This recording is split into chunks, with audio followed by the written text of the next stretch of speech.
What's going on, guys? So in today's video, I want to talk to you guys about something that I get asked a lot in my stream when I stream.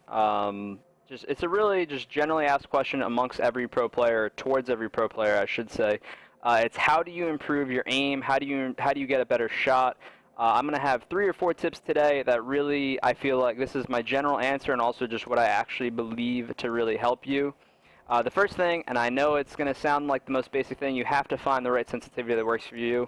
For me personally, I've always played on a slower sense from Halo 3 to Reach to H2A to now Halo 5. I've always, especially at an event, played on a lower sensitivity. I've always played my best when I play like 3 sensitivity with like 4XL or 3 sensitivity, 3XL.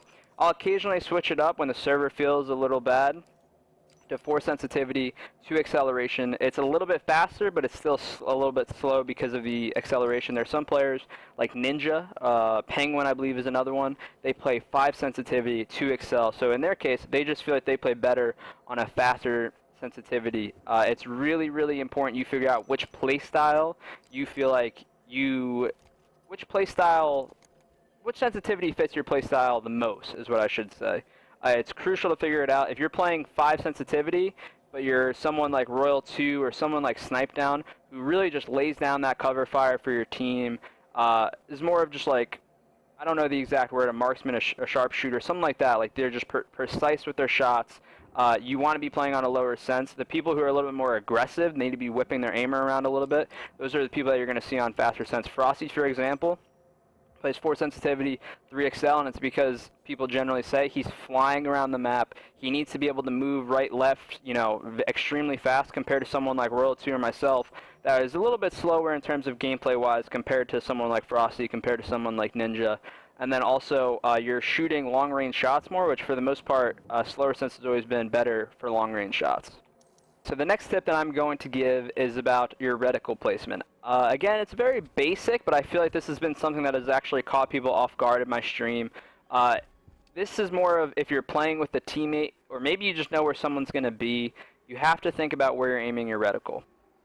If you're walking up snipe ramp and you hear that there's a guy at catwalk, you get absolutely no benefit to walking up here and not looking at catwalk, okay? And it's not only just looking at catwalk. If you hear his red BR going catwalk, you're going to be aiming here compared to here. It's a night and day difference when you walk up here, and if you're looking at the wrong side, it's the difference between you winning the gunfight and you having to back down from the gunfight. Obviously, you're in a position where you could thrust backwards. You're probably not going to die, but it's the difference between you winning the gunfight, you losing the gunfight. If he's here and not here, and you're prepared for it, you're looking at it, you're going to get the first shot, and if you went over that first tip where you found the sensitivity that worked best for you, you're either going to be, if he over challenges, you'll kill him, or you should kill him because you should have first shot, or you're going to back him down faster than he could back you down.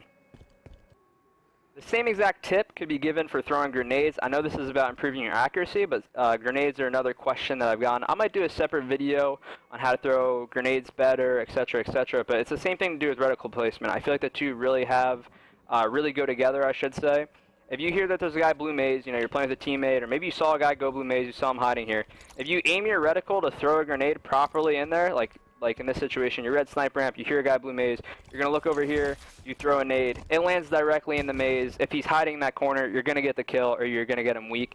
Compared to maybe you're not listening, or maybe where you struggle with really aiming your reticle properly and you're just whipping your aimer around, which in this game specifically I feel like doesn't work as well. So imagine you're walking up the snipe ramp, and sometimes this is going to happen because maybe there's a guy blue snipe ramp and you have to be looking at him and you hear the blue maze call out. But in this situation, let's say that you heard the blue maze call out and you're not prepared for it. Now imagine you walk up here and you hear it late, or you struggle with the reticle placement like I mentioned. You're going to have to quickly, and it's going to depend on what sensitivity you play on and how difficult it's going to be. You're going to have to quickly aim your reticle and throw a nade. And like you see in this situation, I just whipped it. I kind of over-exaggerated a little bit. You saw it was a little bit slower. I over-exaggerated how bad of a nade you could throw. So in this situation, I try to throw that maze. It bounces off this wall, and it lands nowhere near the maze. It wouldn't have hurt the guy. If this guy was in this corner, like we mentioned, it wouldn't have hurt the guy. It wouldn't have done any damage to him. And it puts you at a disadvantage in a situation that you should have either gotten the kill, gotten him weak, and put yourself and your team in the advantage. Okay, now the last tip that I'm going to give is for you to try out and really make an effort to play Warzone Assault. Regular Warzone, I feel like works well with this example also, but you'll see people using Rex a lot more. I don't feel like shooting computers and like the AIs as much is really as beneficial. Warzone Assault, you can get away with picking a pistol. If you want to work on your AR, you can work on your AR also. But you can use your pistol, a battle rifle, if the game goes on long enough, a DMR, and it just allows you, especially if you're on the defensive side, to post up in a position and really just shoot more than you would in a normal arena game or anything like that. I'm going to hop into a game and cut to a scene where I'm really showing you an example, but it's something that I feel like a lot of players don't talk about or don't do as often. If you're really working on your sensitivity, you want to see if you play a fast sense, slow sense. Say you feel like you're a player like Royal 2, like I mentioned, and you're really trying to put in long-range shots, you could play a Warzone Assault game and put yourself in a situation where you're mid to long range and see how well your shot really is.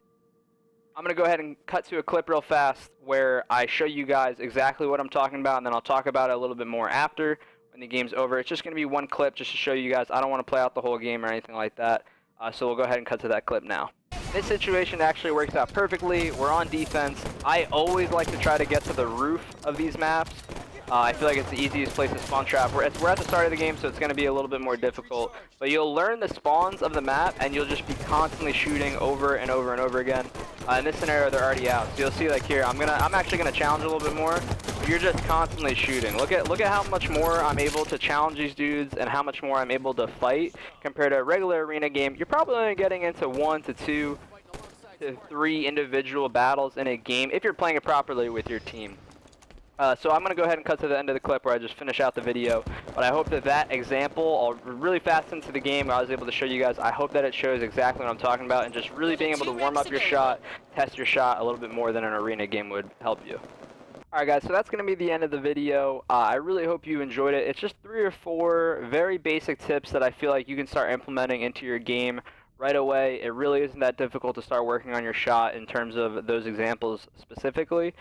There's nothing that is going to really supplement playing the game a lot, playing arena a lot, playing with the team a lot.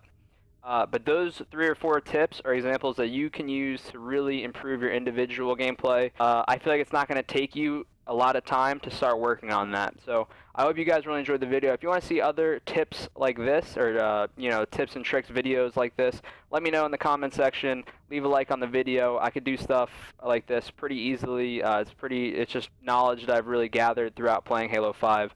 So like I said, I hope it really helps you guys out. I hope you enjoyed the video, and I'll see you guys in the next one. Peace out, guys.